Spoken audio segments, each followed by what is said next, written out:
Saludos amigos, bienvenidos a Líneas de Guerra, el canal de YouTube dedicado a analizar la actualidad política alrededor del mundo. La operación militar de Rusia sobre Ucrania va ya por su séptimo mes. Justamente el día 24 de este mes de septiembre, pues se cumplieron los primeros 7 meses de este hecho que ha marcado el año geopolítico, pero también ha impactado en el equilibrio geopolítico del mundo en esta época. Sobre todo porque Rusia y Ucrania pues son importantes productores. En el caso de Rusia, productor de petróleo, productor de gas natural, y en el caso de Rusia y Ucrania de manera conjunta son ambos de los principales productores de trigo y también productores de insumos para la producción de alimentos. Todo esto lógicamente ha impactado en el equilibrio geopolítico del mundo. Precisamente al cumplirse los 7 meses de esta invasión, hay quien llama invasión, hay quien llama guerra entre Rusia y Ucrania. Del lado de Rusia se habla de una operación militar especial, pero al final del día estos son nombres para el posicionamiento de este conflicto, según sea el enfoque del medio del que se trate.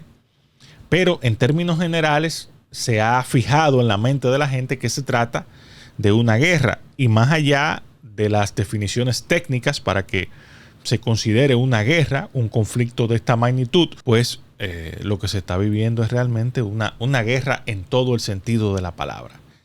Hay quien dice que esta es una guerra híbrida en la que están envueltos elementos económicos, elementos tecnológicos y, como no, como siempre, elementos mediáticos. En el ámbito económico está muy claro que se evidencia del lado de Occidente en las sanciones impuestas a Rusia.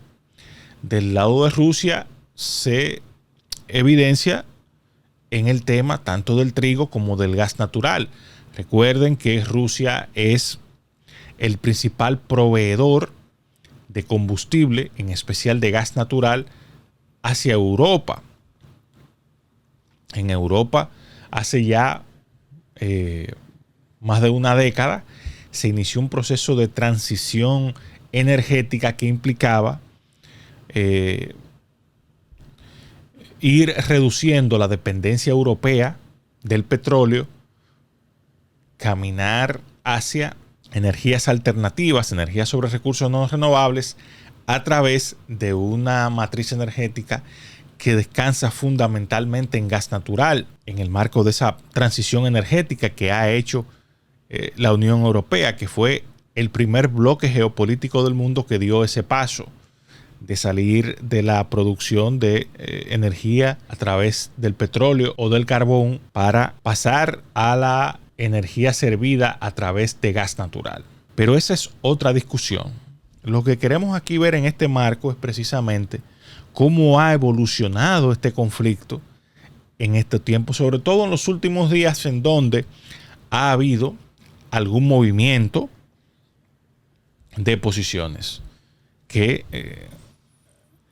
está muy manida la frase de que en una guerra lo primero que cae es la verdad. La primera gran víctima de la guerra es la verdad. Y es una realidad que está fundamentada en que cada bando utiliza los medios que tiene a su disposición para hacer propaganda sobre cómo va la guerra. Porque comúnmente las guerras tienen un costo en vidas y un costo económico, por un lado, que hay que justificar de cara a las naciones que sustentan la guerra, con sus impuestos, con sus recursos. Pero también se utiliza la propaganda para generar un estado de opinión en el enemigo de derrota que permita a uno de los bandos pues tener ganancia de causa en el marco de la propia guerra. Y si tú puedes generar desasosiego en tu adversario, si puedes generar incluso una situación de división interna para debilitarle y seguir ganando posiciones, pues lo haces. Es justamente en ese marco que habíamos visto en la pasada semana, digamos que hace 10, 12 días, que se había establecido en términos reales que Ucrania estaba recuperando terreno. Se hablaba incluso ya de la remontada de Ucrania. Y de hecho, si lo hizo, conquistó o reconquistó uno de los territorios que estaban en manos de Rusia en el marco de esta invasión o de esta operación militar, como usted quiera llamarle. Lo cierto es que allí hay un conflicto bélico, hay una crisis que está impactando al mundo. Entonces, en ese marco, en ese orden, pues se generó para mí el mejor momentum que ha tenido mediáticamente Ucrania y Zelensky desde el punto de vista político, es decir, que se vea a la ofensiva, no ya la víctima, que todos tenemos que ir a ayudar y que genera una solidaridad del mundo con Ucrania, sino que ya estamos viendo la narrativa que se empieza a construir de que Ucrania está tomando el control nuevamente. Yo no me quiero meter en esas honduras de si es cierto o no. A mí me gusta hacer el análisis sobre los hechos que se están viendo y a partir de ahí pues uno ver qué hay detrás. Esa ofensiva propagandística y política que se dio en ese momento se vio refrendada por el discurso que dio Vladimir Putin a la nación rusa la semana pasada, en el que dejó clara por lo menos 3 cosas que hacen pensar que aquí hay un cambio de juego, tanto desde Occidente como desde Rusia. En su alocución, Vladimir Putin dejó establecido de manera clara que la ofensiva va a continuar. Se declaró que está según sus planes. Lógicamente, todo eso es propaganda. Ahora, las cosas que quisiera llamar la atención, que evidencian que hay al menos un cambio en la configuración de todo esto, o un cambio de posiciones, o un cambio de táctica, partiendo de la estrategia que tiene cada cual, es el hecho de que ya Putin está llamando a la integración, a la ampliación del ejército con nuevos reservistas. Ha dispuesto que las personas en su país de 18 a 65 años pues deben ser candidatos a ser contratados por el gobierno. No me atrevo a decir otras cosas que he visto en los medios porque a veces me parecen elementos de propaganda. Por el otro lado también, que es lo que más ha llamado la atención en Occidente, y me atrevo a decir que en el mundo, y ha generado reacciones, es la advertencia que hizo Putin en su discurso de que podía utilizar armas nucleares. Y terminar diciendo, no es un farol. En inglés, no estoy blofeando, no es un bluff. Ahora, esos 2 elementos del discurso de Putin ponen sobre la mesa muchas cosas que tenemos que ver a profundidad. Recordemos que estamos en una guerra, y una guerra en la que uno tiene que ver el trasfondo de cada cosa que se utiliza para buscar ventaja. Incluso pueden haber mensajes subliminales en los discursos que se dan de manera pública. Y yo me pregunto y yo digo, bueno, partiendo de todo esto, uno empieza a ver que ya Putin está haciendo un llamado a Occidente a que nos sentemos a negociar, porque evidentemente que aunque en el ámbito militar y en el ámbito político es claro que Putin va ganando posiciones, aunque últimamente se nota que va teniendo debilidades, también es cierto que este conflicto se ha alargado mucho más de lo que él pensó en principio. Él lo que hizo fue, como hemos dicho aquí anteriormente, es rearticular su propia táctica de modo que le permita a él, sabiendo ya que no va a poder llevarse el premio de frente, como pensaba hacer, una ofensiva rápida que le permitiera tener el control de Ucrania, ya sea por la vía política, ya sea provocando inestabilidad en el gobierno de Zelensky y logrando que vaya allí un gobierno ucranio, pero digamos que en consonancia con los intereses geoestratégicos de Rusia, visto que esto no lo va a poder lograr, pues entonces él juega a una guerra de desgaste, siendo él el que más recursos tiene comparado con Ucrania, que lógicamente está recibiendo una inyección importante de recursos de parte de Occidente para afrontar la guerra, y por eso la situación se ha alargado mucho más de lo esperado. En primer lugar, yo pienso que esta es una llamada a negociación, una llamada velada a negociación, que por la parte política Putin también acentúa esto con la convocatoria a referéndums en los territorios de los que tiene control Rusia, para que ya validado por la gente que participa en esos referéndums, pues ese territorio se anexione. Y para mí, en ese aspecto, eso va enmarcado justamente en lo que nosotros hemos dicho siempre. Al final del día, lo que va a ocurrir es que Putin se va a quedar con la parte oriental. Cuando digo Putin, digo Rusia en términos generales, que yo pienso que lo que está buscando Rusia con todos estos movimientos es generar las condiciones para que a la hora que se vayan a sentar ya de manera real en la mesa de las negociaciones a buscar una salida pactada al problema, a la situación, en el momento en que él tenga que retirarse de territorio ucranio, lo haga sobre la base de que tengo en mi poder, tengo mi faltriquera, tengo en mi cartera una parte estratégica del territorio de Ucrania. Todos los recursos naturales más importantes, los recursos estratégicos más importantes de Ucrania están precisamente en la parte oriental. De hecho, gran parte de la producción agrícola de Ucrania, que es importante, recordemos que después de Rusia, en la Unión de Repúblicas Socialistas Soviéticas, era Ucrania el segundo productor de alimentos, y lo es hoy día, el enclave estratégico para el transporte, para el paso del gas natural, o de una parte importante del gas natural y del transporte del petróleo que va de Rusia a Europa. Es en ese orden, es en ese ámbito que nosotros pensamos, ya desde el punto de vista estratégico, que estas jugadas que ha hecho Putin de última hora están orientadas precisamente a crear las condiciones para que cuando ya en los próximos meses se sienten en la mesa de las negociaciones, pues en ese mismo orden, pues ya él tenga un punto de partida de decir, bueno, aquí nos quedan dos caminos.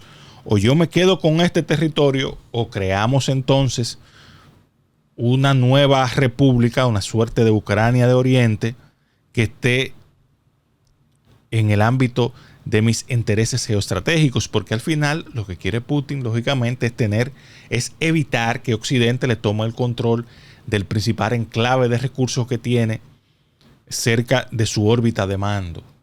Y eso es natural que eso suceda así. Y yo creo personalmente que así va a terminar. Claro, si en el camino Putin puede quedarse, que para mí es su aspiración ideal, en la creación de un gran bloque regional de poder constituido por Ucrania, Rusia y Bielorrusia, si él puede tener eso, pues mucho mejor. Pero si no, él va a jugar a quedarse con una parte del territorio dentro de su ámbito de mando. Es lo que nosotros pensamos que va a terminar ocurriendo en Ucrania. Pero mientras eso ocurre, pues Putin se está moviendo. En el ámbito de la amenaza clara sobre el uso de armamento nuclear, aunque ha generado mucho ruido, yo pienso que al final no es más que eso, ruido. Que aunque él diga que no es un bluff, porque todos saben o todos sabemos las implicaciones que tiene el uso de armamento nuclear, sobre todo porque cuando hoy día el armamento nuclear que poseen Estados Unidos y Rusia solamente, sin contar con los demás países que tienen armas nucleares, pero solamente con el armamento de Rusia y Estados Unidos da para destruir 3 veces el planeta. Entonces, yo dudo mucho que al final se llegue hasta ese extremo, claro. Puestos a la locura y en situaciones extremas, pues a la locura es a la locura. Diferente a lo que ocurría cuando Hiroshima y Nagasaki, que ha sido la única vez que se han utilizado armamento atómico en medio de un conflicto bélico. El único país que tenía ese tipo de armamento en ese momento era precisamente Estados Unidos, en el marco del proyecto Manhattan,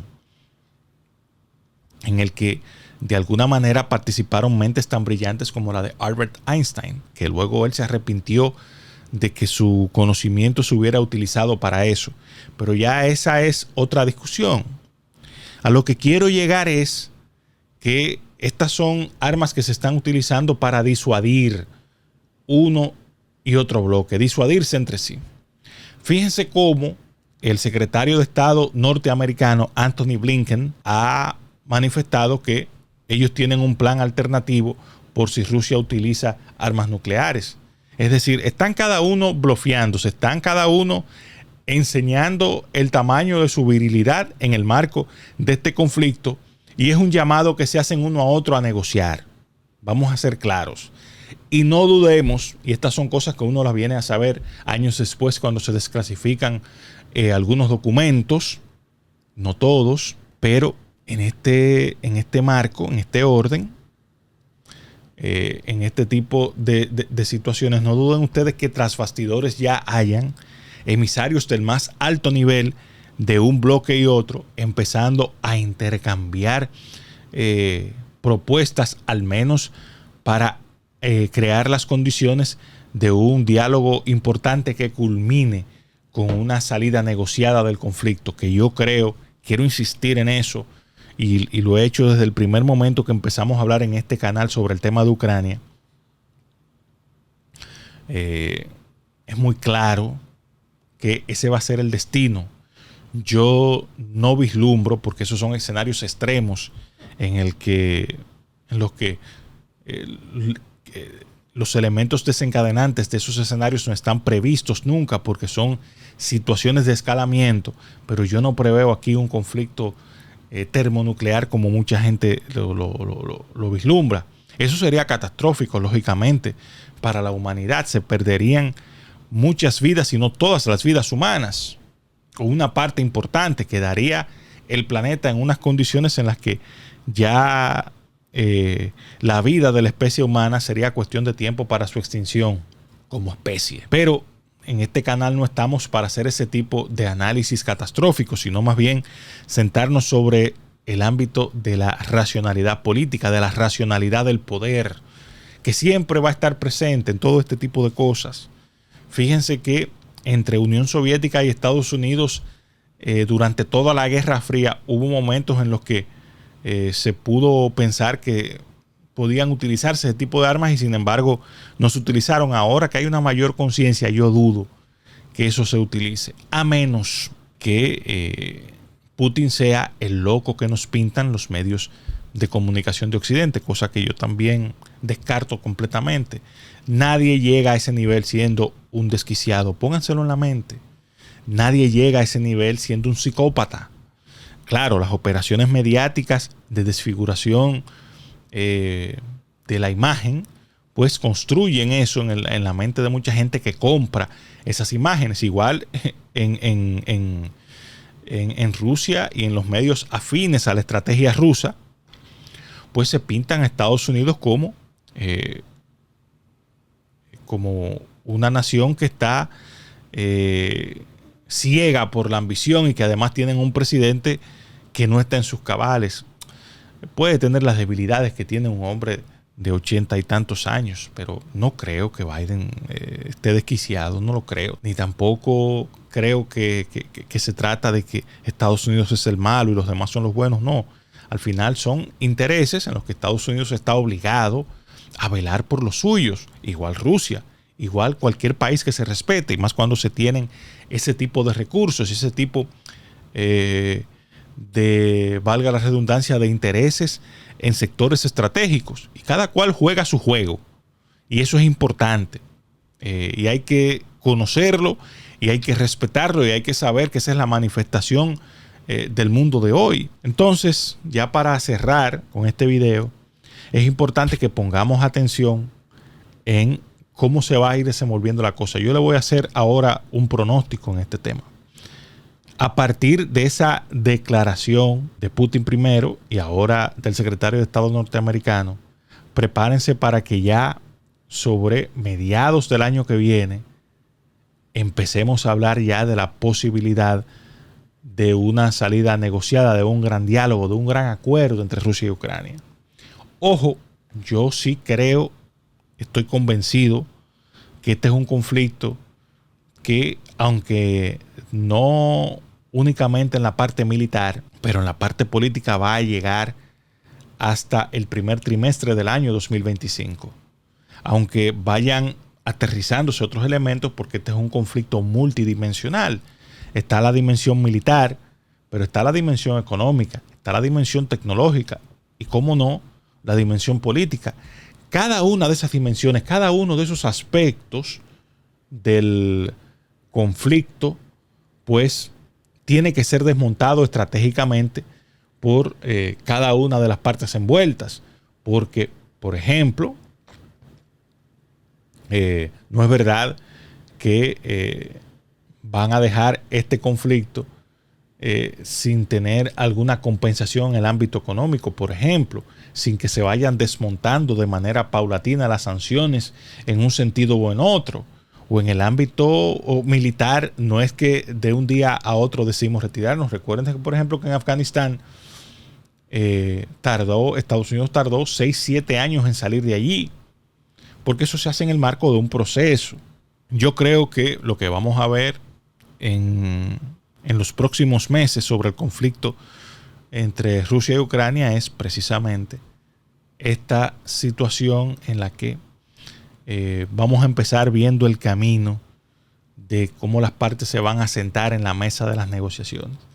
Eso es tan complejo que hasta quienes sirvan como mediadores hay que tejerlo de manera muy clara. Y para mí, quienes tienen el carril de adentro para ser facilitadores válidos de este acuerdo son precisamente, o de estas negociaciones que se van a dar en los próximos meses, son India y Turquía, que han mantenido una equidistancia muy sutil, porque a cada uno de ellos en algún momento se le ha visto cerca o de un bloque o de otro, con mucha inteligencia, sobre todo por los intereses económicos que allí se mueven.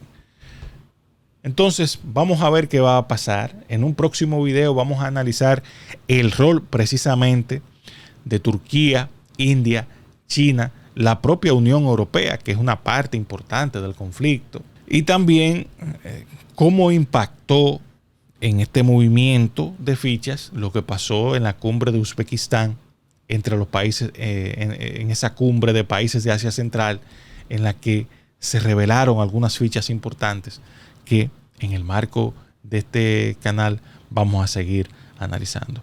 Hasta aquí nuestro video del día de hoy, no sin antes invitarles, como siempre, a que le den a me gusta, se suscriban, activen la campana de las notificaciones y compartan con sus amigos y familiares nuestro contenido. Hasta la próxima.